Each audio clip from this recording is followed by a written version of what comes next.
Hello and welcome to Unleashed, the podcast about the people, the projects, and the culture of Big Red Dog. Each episode, we sit down with a team member to discuss what they're doing on a daily basis to chase their passions, help our clients become successful, and make the engineering business cool. I'm your co-host, Sean Terrio-Smith, along with Kelly Dakin. Kelly, it's good to see you again. Good to see you too, Sean. Awesome. Well, we're recording this on our celebration of our 9th anniversary for Big Red Dog. Everybody's in their festive outfits. We're doing a Cinco de Mayo themed celebration since we're right around the corner for our 9-year celebration. So happy birthday, Big Red Dog. Hello and welcome to another episode of Unleashed. This episode we are recording, like I said, on the 9th anniversary of Big Red Dog. So happy birthday, Big Red Dog. It's been 9 successful years of growth, of redefining what it means to be a design consultant in this space. And I'm excited to be here with none other than Siri Soth, who is a project engineer, or rather graduate engineer with our civil team. Siri, it's good to see you. How you doing? Good to see you too. I'm doing well. I'll take that project engineer title if you don't mind. Sure. Yeah, I'll tack that on my business card. You just got a promotion, Siri. Congrats. Thank you, Sean. All right. Yeah, I just gave you a promotion here. I'll go ahead and forward that on to HR after the episode's done. Yeah, but, I'm doing great then. Good. So it was a benefit coming on the show already. So what team are you a part of, by the way? I'm on the small commercial team in the Austin office. Awesome. Okay, so you work on a lot of retail projects. You work on all sorts of commercial projects. So it's good to have you on the show. I don't think we had an opportunity to speak to anybody from the commercial side in Austin, so this is our first time. Here you go. So kind of diving back into your background a bit, you came to Big Red Dog originally as an intern is that correct? Correct. I was an intern here for 2 semesters in college back in 2015, I think. I did a spring and summer internship here and then finished up school, did an internship elsewhere, came to my senses and joined full-time 2 Augusts ago. Cool. So you had a full-time a part-time over the spring semester. How did that work when you were going to classes and also working at the firm at the same time? Did you find that was a simple thing to juggle, or is that pretty straightforward, or is it pretty challenging to manage your course load and also work for the firm at the same time? As far as working and going to school at the same time, it was manageable. I was talking to Big Red Dog actually for about a year before I started my internship because it's difficult to get your schedule to be like that. I reached out at one point and was like, I'm studying abroad this summer. Can I start at an internship after that at the end of the summer? Like, no, you don't have enough time. And then I came back in the fall and was like, hey, here's my schedule. Can I have an internship? They're like, no, you don't have enough time. So I just kind of kept annoying the HR department until I was like, hey, I've made my schedule. I have these days open. What about now? And they're like, yeah, sure. Come on in. That's awesome. So, and you're talking about large chunks of time between your classes or full days between? Yeah, large chunks. So I think my Monday, Wednesday, Fridays, I had a class at 8 to 9, and then I would drive to work right after that. And then Tuesday, Thursdays, I would be in the office at 2. So yeah, it was bulking all my classes in the morning to give me time either before or after. And that's what we tell our interns that we're looking for now is availability and kind of massaging your schedule to be able to fit in coming into work for multiple hours. So It's kind of more helpful for everyone. And that not only benefits the intern because they get longer periods of time to kind of work on things, work on projects, get more in depth on things as opposed to just having an hour or two in between classes all day, and it also benefits us too. Right. The intern gets to learn more. We get to kind of teach them more. So, Absolutely. Yeah, and that's a very powerful move, I think, in your career when you can have the opportunity to work while you're in your spring and fall semesters. A lot of people tend to work over the summer when they're not in school. If they're not near a metropolitan area, it's really tricky. But our offices are very lucky and fortunate to have close proximity to a number of schools in Austin, San Antonio, Houston, and Dallas to basically recruit quality intern candidates during basically all year long, more or less. So it's really, really great opportunity for those folks if you have a chance to do that. If you're able to get your schedule right, it's a very quick and easy way. Not really quick, but it's still an easy way to get a lot of experience under your belt ahead of your peers even before you graduate. So it's cool that you got a chance to do that and you're able to make that work. So you went to UT, right? I did. I am a Longhorn through and through. Okay, it's cool. So at UT, what sort of curriculum were you following? You had any specific track, or did you know that you wanted to get into civil land development pretty early on? Oh, no, not at all. I just chose engineering going into college because I knew I liked math and science, and I figured with civil engineering, there's so many different subsections within it that I would find something that I enjoyed. And then I just started getting into my classes. The first couple of years are, the weed out chemistry classes, all the ones that kind of everyone has to take, and then you start getting into your more civil specific courses. I joined the American Society of Civil Engineers, the UT branch, and that's where I met Bailey Harrington, who is he's been on a podcast or no? Not yet. Ooh. Maybe next week. Yeah, that'll be a good one. But I met him. He's a great teammate here at Big Red Dog. I reached out to him, and that's how I ended up finding out about land development, and I just liked it a lot. I was super lucky that my first internship ended up getting my first full-time job, and I like the industry, and I love everything I do. And it was super helpful to have an internship during college, during the actual semester, because things that I was doing at the office kind of got me ahead in certain classes. In my hydraulics class, I already knew this program. I already knew the concept behind these drainage patterns, so it actually did help a lot. Cool. Yeah, it definitely enriches your curriculum while you're going to school and you're having an internship and taking coursework. It really solidifies some of those things that you're learning while you're taking your classes. When I had exams about a certain topic that I had already done a design for at my internship, it was just easier. It made sense. It was right. Real world practical stuff. I was like, why didn't the teacher just teach it this way? Why didn't we just actually design it like it would be in real life instead of going through all the mechanics of the theory behind it? But I guess you have to have both sides to make it work. But that's good that you had that opportunity. So what was the alluring part of land development? What was the key points that made you decide that this is going to be your career path? I liked how busy it is. I like that in any given week, I can be working on 12 different projects. I mean, it's crazy stressful at times. It's something that is challenging. And during school, it challenged me from what I was used to in school. In school, I could kind of separate subject by subject, and I'd spend a couple days on this, a couple days on this. But working in land development, you can't do that. So you kind of have to force your brain to be able to adapt to different projects in a matter of an hour. So I like how challenging it was. I like that it gets so into detail design-wise in many different aspects. There's not just one puzzle you have to solve. There's 30 for every wastewater drainage.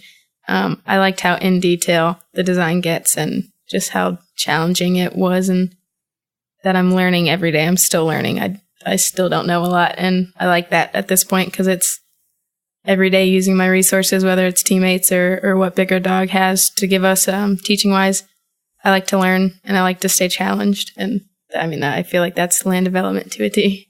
But yeah, exactly. Land development is pretty fast-paced when you're working for private clients. Their money's on the line. The deal really hinges on some of the value engineering that we can provide to a lot of our projects. It's something that a lot of public works folks maybe don't necessarily get to think about because that's a more elongated process. There's more deliberate budgeting processes in play. But for a private client, they need to move fast. They need to close on a deal. They need to get the job underway, and it's got to be under budget. So it's really, really cool. Some of the adaptation that you have to have, the resourcefulness that you need to have to be a successful consultant in this industry. So it's cool that it resonated with you coming out of college. You're like, this is exciting. You mentioned briefly right before you started your internship that you had a study abroad opportunity. That's really cool. I don't see many civil engineers that get an opportunity to go overseas and study in our field. Where did you go for your study abroad opportunity? I actually did 2 separate trips abroad for engineering. My first, it was an actual study abroad. It was 6 weeks in Toulouse, France, doing... Oh gosh, I can never remember the name of this course. It was industrial standards in a global environment, give or take some terms. But it was really cool. We focused on all the major countries in the world and how they engineer and how things have failed and how different standards have come about because of it.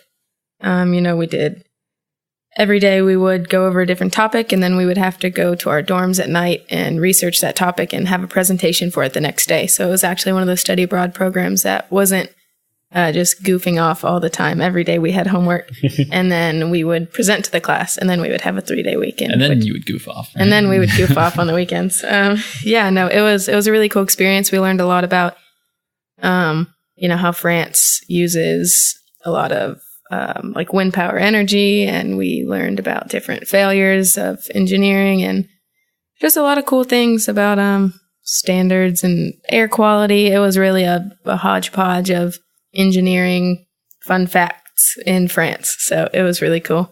And that was during a summer, you said? That was 6 weeks in a summer after my sophomore year, I believe. Cool. Very cool. Yeah. And then my senior year of college, I did a program called Projects with Underserved Communities.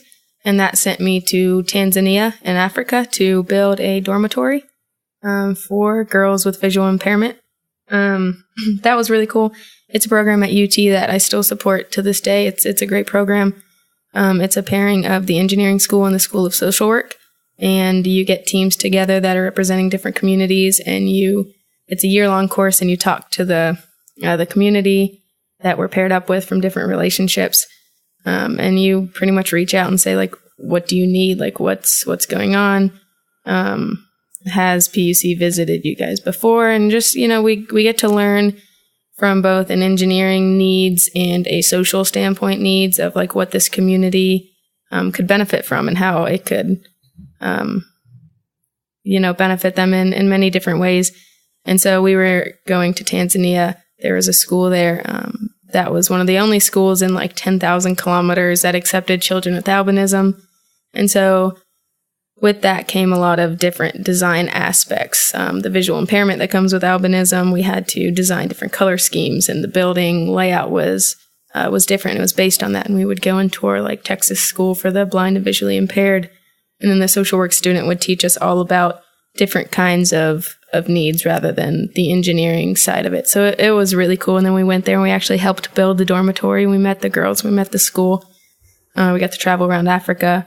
I took that as an excuse to go travel the world after that. Engineering and my love for travel has paired very nicely for me. I'm very fortunate. Yeah, it sounds like it's really provided you a lot of opportunities to go see the world and help people at the same time. That's absolutely awesome. That's really incredible. I mean, that's such a remarkable opportunity. I don't think I've met a professional in the industry that's had, the chance to do this sort of stuff. I've heard a lot of stories for folks who participate in like Engineers Without Borders, but right. The fact that your school partnered with the College of School Social Work, I mean, that's such a powerful opportunity. I hadn't even thought about that myself. I went to the University of Houston. We have a really strong social work college there, and I just, immediately when you said that, just thought about all the opportunities that they could partner together to do. Like that's such a powerful opportunity for students to get a chance to see that engineering isn't just, a bunch of math and applied science. It's, right. Affecting these wide variety of demographics. That's such a cool, fulfilling thing that you get a chance to do before, you effectively graduate and finish your degree and get into the quote unquote real world. You get a chance to actually see the real world, right. You get a chance to see how it works elsewhere, so. Yeah. I know we have a lot of people in the firm who are very passionate about, their specific discipline and how it affects communities and how it affects our culture and everything. And it's just a really awesome idea for the college to offer that sort of thing. They just kind of hammer it down and get a chance to see it firsthand.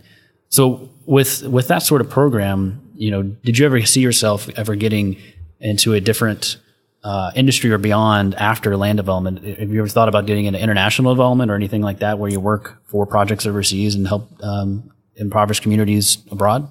Yeah, all my opportunities to travel have definitely got me thinking about doing any international development. I think, like you said, the pairing with the social work school was amazing. It was hands down the best part of the program.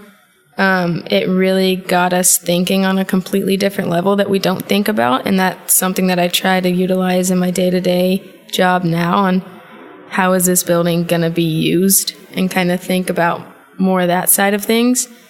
So yeah, I think I would need to learn a lot more about where, internationally, you would be working, or the international development just has a lot to it, and it overwhelms me just thinking about it. But I think it would be something really cool with the right mindset and with the right information, I guess. Yeah, definitely. It can be very political. It's very publicly focused in terms of funding and all that. So it can be pretty tricky getting involved with it as an engineer. You just want to solve the problem, and you want to get in there and fulfill the mission of the development program. But there's just so many auxiliary things that come into play because you're working for non-governmental organizations, governmental organizations. If they're often distressed communities, there's so many tricky things that come into play. So I can definitely understand how it can be tricky on the implementation side for sure. Yeah, but I mean the ideal international development, the ideal helping out any community and learning any other standards or the way that things are built. I mean, that's amazing. That would be super cool. Yeah, definitely. There's a lot of communities, or a lot of organizations rather, that do this sort of work in addition to, or most of the professionals that work for them are doing their day job and then also doing an evening, weekend / 2 weeks at a time kind of deal to work in these sort of communities, work on international development without having to be involved in these non-governmental organizations, et cetera. There's a lot of folks in this industry that do a lot of good work that way. So it's really cool seeing people get involved in those kind of organizations like Engineers Without Borders, like I mentioned. There's a lot of water well design and building organizations. So there's just a lot of opportunity out there to get involved and help impoverished communities abroad. So it's cool that you got the opportunity and got a chance to see how that worked overseas. Yeah, for sure. And all these universities that have programs like that, they always need mentors. They always need people in the industry. I know a few people at different firms now that were my academic advisor while I was in that program. So if anyone who's out of school is interested in still doing that, there's so many opportunities to help out the students. Cool. So switching gears, I guess going back to our local land development stuff back on our home turf. What's it been like working for a land development firm in Austin over these last couple of years? Or I suppose you've been an intern. You started an internship 2 years ago, you said? 3 years, 2, 3. 3 years? Sure. 3 years ago. Okay. So so you've seen a lot of change happening to the city since then. And a lot of work has obviously been done by Big Red Dog. What's it been like being a part of that change? It's been really cool. I mean, in college, I would see a few of our signs here and there, and I'd, puff up my chest. I'd be real proud of it, like, hey, I worked there. And even since then, I mean, now we can't turn a corner without seeing one of our signs or one of our projects. And now that I know more about those projects, it's really cool. I like getting that, or how much I know about Austin now. I was definitely in that UT bubble. I didn't leave a 5-mile radius for probably 4 years. So getting to learn more about just Austin in general, whether it's the local government or just the real estate process and land development process, has kind of shined a new light on Austin for me. I kind of look at it differently and know a little bit more about it, so that's really cool. Cool. What sort of projects, or what project specifically, even if you have one in mind, do you really love working on? Is it something that helps shape the landscape of Austin or the surrounding area? Is there something that pops up that you just love to jump right in and design? Yeah, I got 2 projects come to mind. One I like personally just because I've got a lot of design in on it, and it's been a really cool learning experience for me. The other I am just really excited to be able to utilize once it's built. We got a really cool project coming in on Rainey Street, and that's they're a great client that we've been working for. That's Sackman. They're fantastic. They are super innovative. All their projects are really fun to work on. And when it's so close to home, it's on a street that I visit, a couple times a month and go have fun with my friends, and to know what's coming in on that street next and what's going to be there next, I think is really cool. And then the other project is a little out east. It's a little out in the ETJ. It's in the territorial. I always almost say extraterrestrial, and I'm like, that is not right. Extraterritorial jurisdiction. So it's not quite in the city of Austin, but it's out there. I've been getting to do a lot of design on the water quality and detention ponds and rain gardens on that site. So I think that'll be my first project that when it's built, I get to go out and see my design, which I'm super excited about. It's the first project that I got to respond to all the city comments by myself because they're all my design. So that one's more of a nerdy. I'm just really excited to see them build my design project. You can go out there once it's built, like when it's raining real hard like it is today, make sure all your ponds and stuff work. That makes me nervous just thinking about it. But yeah, no, it'll be good. Awesome. I can just imagine you standing out there in your poncho or umbrella watching the rain, like that. The ponding on this inlet is not what I designed it to. This is not working the right way. And if anyone knows me, they know that that'll be the case. That'll be me out there in rain boots and the poncho. You can spot the civil engineer. Yeah. So those are cool. I'm always excited about those too. That's cool that you get a chance to see what you've designed and be built eventually. For those who aren't really familiar with our industry, sometimes it's surprising how long it takes to get a project permitted, designed, and constructed, especially in the city of Austin, where jurisdictional authority and regulation is very heavy relative to most municipalities. But even in a city like Houston, where there's very light regulation, it can take over a year just before you design and permit it. You might not see it until another 6 months to a year after it's built, and get a chance to go kick the dirt and get a chance to see what you designed. So now that you've been with the firm long enough, you're finally get to see full circle some of that stuff come around. So it's cool that you get a chance to do that. Yeah, I'm excited. Can you talk a little bit about your team? I know from the outside looking in, you guys seem like you're really like a well-oiled machine. You guys have fun. You guys communicate very well. If anyone knows anything about our company, we have a very open offices that facilitate communication. You guys all sit in kind of like a pod. There's no cubicles, there's no walls. Right. Could you talk a little bit about your process and how your team atmosphere is and how you guys work together? Yeah, of course. I love my team. I can talk for days about them. But yeah, hitting on the office environment, kind of, we don't have any offices, which is cool. There's no cubicles. The commercial team is kind of sitting next to each other, and then there's multifamily residential. So we are in this little open rectangle. I work with Mike Reyes. He's our project engineer. Cliff Kendall is our project manager, and Jackson Hukari is our designer.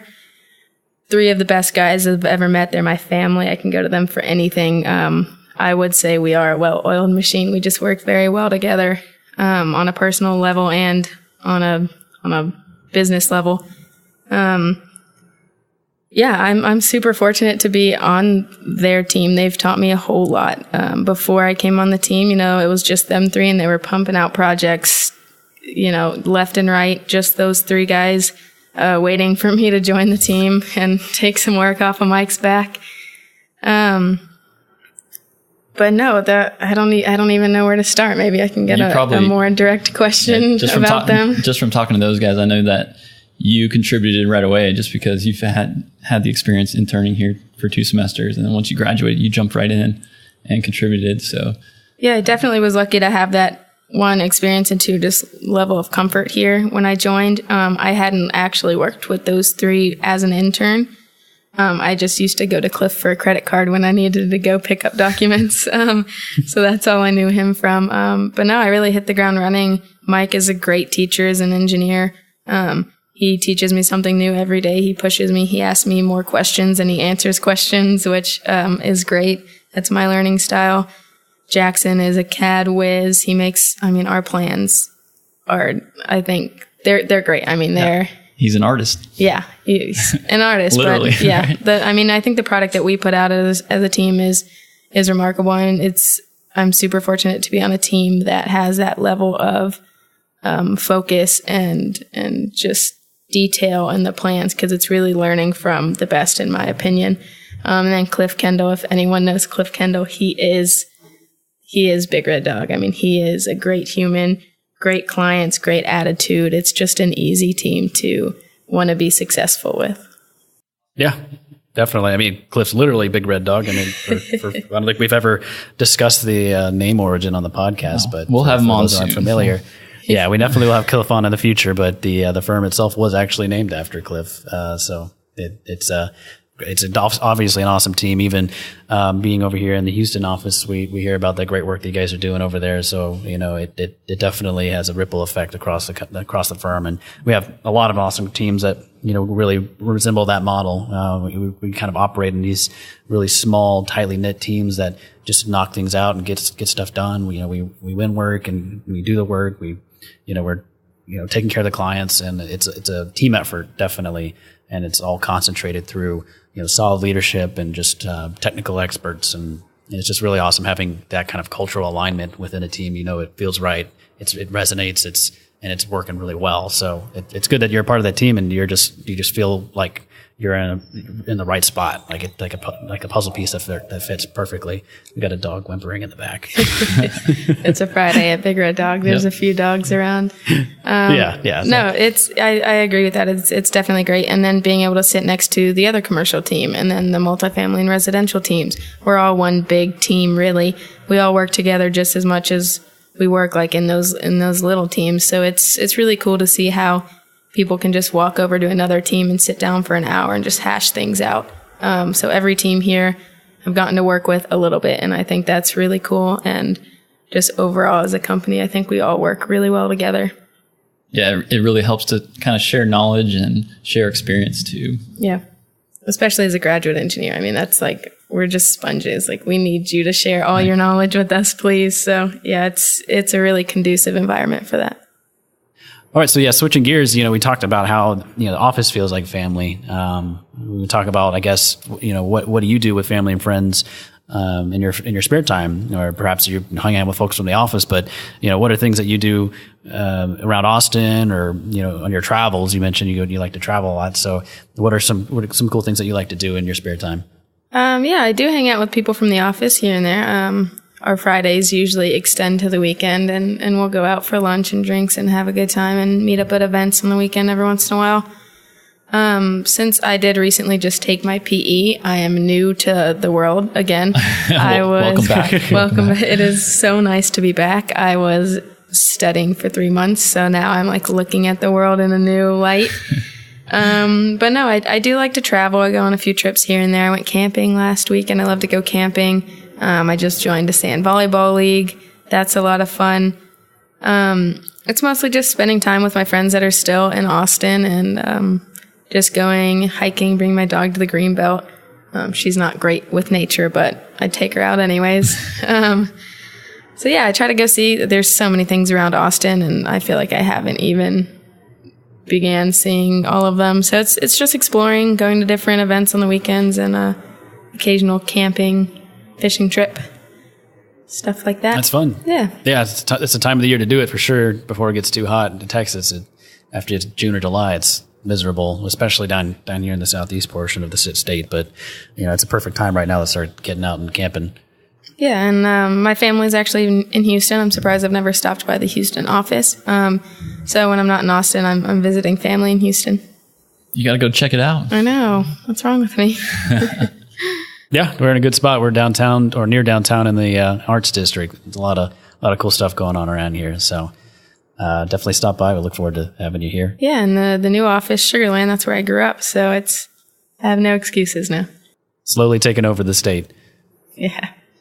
Well, Siri, I really appreciate you coming by. It's really incredible, some of the stories you've had, going through college, and the fact that you just started your career. There's just probably so much more in store, and for you for the future. So it's really awesome that you had the opportunity working abroad or studying abroad and getting to impact a community overseas. And now you get to come back and impact a community that you live in. And it's just it's a common narrative, I think, along a lot of our industry. But it's fun that you get a chance to do that with our firm, and you're working with such a high performing team. And it's great that you feel in alignment with that. So thanks again. I really appreciate you taking the time to talk to us today. Yeah, thanks, Sean. Thanks, Kelly. It was fun to be here. Thanks for coming in and visiting the studio. Yeah. Happy birthday, Big Red Dog. Yeah, happy birthday, BRD. Let's go. Well, folks, that does it for another episode of Unleashed. As always, you can find us on Apple Podcasts, Google Play, Spotify, and now we're actually on iHeartRadio. Woo-hoo. So if you prefer to consume your podcasts and information through that network, feel free to check us out there. And as always, if you have a chance, take a moment to leave a review and a rating in whatever storefront you find us in. That would be really helpful. We'd appreciate that a lot. And also go to bigreddog.com/podcast to see all the episodes. And we're also all over social media. So if anyone made it to the end of this episode, hit us up on Instagram, send us a DM. I have a free t-shirt for you for the first 3 people. Just say, I listened to the podcast with Siri. I want a t-shirt. Send me your size. I'll mail you a shirt. These are pretty good shirts, so definitely hit us up on Instagram. That'd be pretty awesome. I might hit up and create another account, just get a free shirt again. two of the comments will be me and Sean. Right. Yeah, definitely. Great. Well, thanks for listening, folks. Until next time, take care for now.